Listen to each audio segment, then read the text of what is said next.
네, 안녕하세요. 오늘은 정책주 대선 관련한 두 번째 이야기를 좀 다뤄볼까 합니다.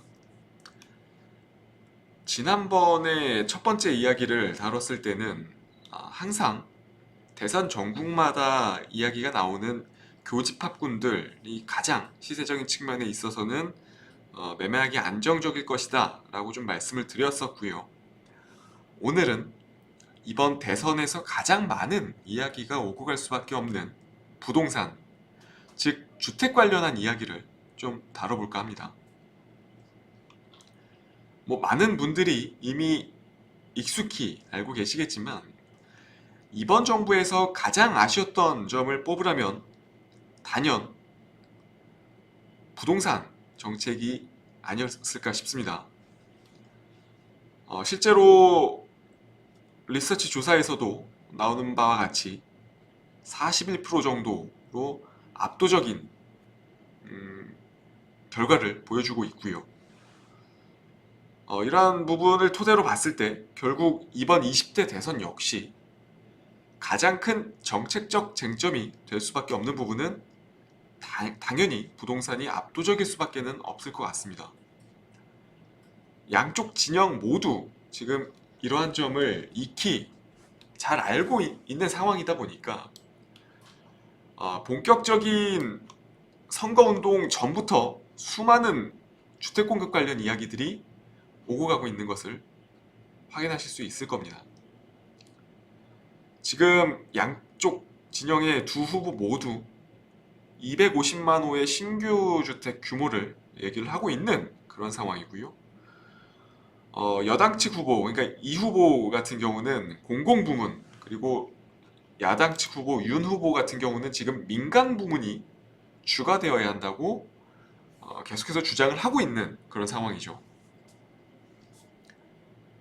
물론 구체적인 이행 계획이 사실 아직까지 나온 상황은 아니다 보니까 이 부분이 실현 가능성에 대해서는 누구나 의문을 제기할 수밖에 없는 것도 맞다고 봅니다.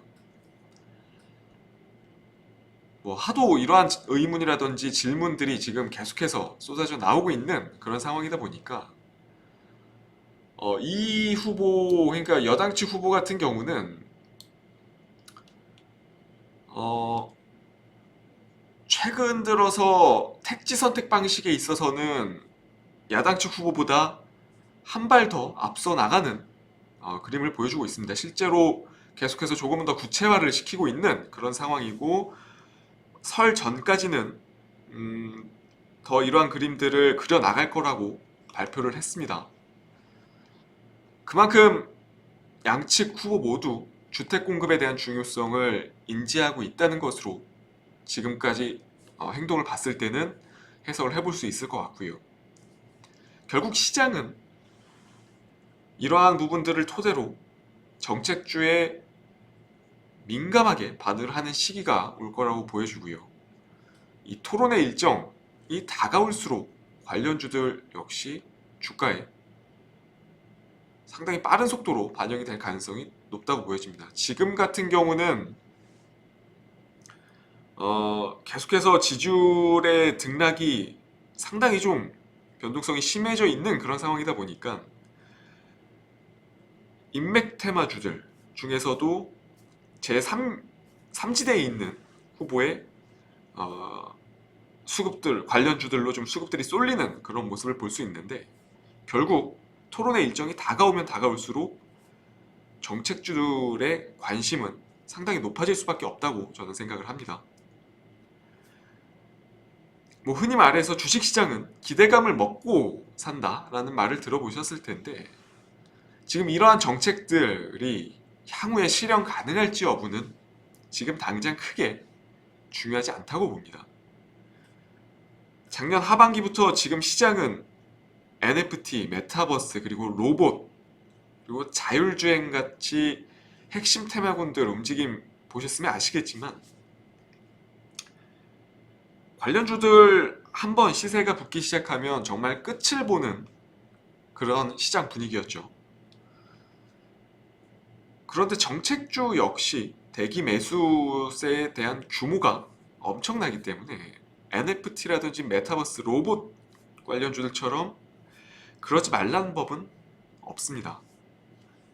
다만 앞서 컨택한 건설주 역시 규모 자체가 상당히 광범위하고요. 또 종목별로 성격들이 상당히 다르기 때문에 면밀하게 종목들의 관련도를 비교를 하면서 체크를 해볼 필요는 분명히 있을 것 같습니다. 일단 두 가지 방향이 저는 있다고 보는 관점이고요. 실제 우선 테마성으로는 한라라는 종목이 있죠. 한라. 그리고 남강토건이 있습니다. 저는 개인적으로는 단순 테마 성격으로는 남강토건과 한라 이 두 종목이 유력할 거라고 보여지고요. 실제 수치로 나타나는 펀더멘탈이라든지 현실적으로 성장 가능성, 향후에 정책적인 수혜를, 직접적인 수혜를 받을 수 있는 그런 측면의 종목으로는 금호건설 그리고 동부건설 이 두 종목을 토픽으로 보고 있습니다. 앞서 설명드린 테마성 종목 한라나 남강토건 같은 경우는 이미 과거의 정책이라든지 각종 테마에 엮였던 전력이 있는 그런 종목이고요. 시가총액이라든지 유통 물량 측면에 있어서도 단순히 다른 종목들과 비교해 봤을 때 훨씬 유리한 측면이 있습니다. 그리고 기술적으로도 다른 비교 가능 범위의 종목군들과 놓고 보면 월등히 높은 점수를 부여해 줄 수도 있을 것 같고요. 그렇기 때문에 단순히 테마 성격으로 보시는 분들이라면 다른 중소형 건설주보다는 한라라든지 그리고 남강토건 정도를 관심 종목에 넣고 향후에 시세가 어느 정도 거래량이 좀 수반되면서 분출이 될 것 같은 시점에서 접근을 해보는 방법도 저는 상당히 괜찮을 걸로 보여집니다. 그리고 개인적으로 나는 좀 실제 정책이 향후 수치에 잡힐 만한 종목을 장기 안목으로 좀 보고 싶다 하시는 분들은 앞서 말씀드렸듯이 금호건설 그리고 동부건설 이 두 종목을 보시는 게 좋을 것 같습니다. 결국 1차적으로는 주택사업의 비중이 큰 회사들을 컨택하는 게 가장 중요할 거고요. 동부나 금호 같은 경우는 물론 이에 해당합니다. 그리고 중견건설사 이상의 규모가 되는 건설사 같은 경우는 다음 임기에 있을 시기가 도래하는 1기 신도시 리모델링 측면에 있어서도 충분히 수혜를 받을 수 있는 그러한 종목을 컨택을 하는 게 맞습니다. 그리고 마지막으로는 신규 민간주택 수주라든지 토목 플랜트 분야, 그러니까 정권이 바뀌고 나서 발표될 항상 반복되어 왔죠. SOC 투자 영역까지 생각을 하면 저는 개인적으로는 대형 건설사들, 그러니까 소위 다 알고 계시는 GS건설이라든지 뭐 삼성물산이라든지 DL, ENC라든지 이런 종목들보다 오히려 동부건설과 금호건설이 단순히 성장률 측면에 있어서는 뭐 규모로 따지면 당연히 안 되겠지만 지금 나오고 있는 수치에 대한 성장률 측면에 있어서는 월등히 뛰어난 수치를 보여주지 않을까 싶습니다. 그렇기 때문에 향후 수주 확보에 있어서는 분명히 금호건설과 동부건설이 1티어 건설사들이 되지 않을까 싶기 때문에 정말 긴 호흡으로 보시는 분들이라면 이 두 종목을 좀 관심 종목으로 넣어두시는 게 맞을 것 같고요. 개인적으로 이 기간을 고려한 수익률을 생각한다면 당연히 앞서 말씀드린 테마 성격의 종목군인 한라라든지 남광토건 쪽으로 가시는 게 당연히 압도적인 기대 수익률이 따를 거고요.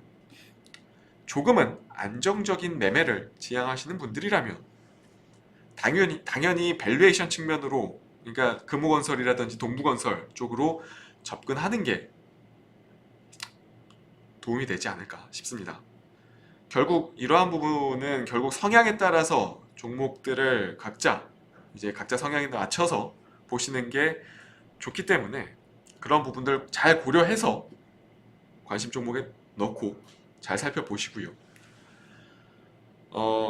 정책주 같은 경우는 결국 한번 터지면, 시세가 발생하기 시작하면 급속도로 시세가 분출을 하기 때문에 쉽게 잡기가 어려운 측면도 있습니다. 그렇기 때문에 그런 부분들을 좀 감안해서 선취매 차원에서도 좀 어느 정도 이런 부분들을 생각을 하시는 게 지금 시기부터, 제가 알기로는 대략 두 후보 정책 토론회가 2월 정도로 알고 있거든요. 그렇기 때문에 그 전에 선취매 차원에서 접근하는 방법도 충분히 고려해 볼 만한 그런 시기라고 저는 생각이 됩니다.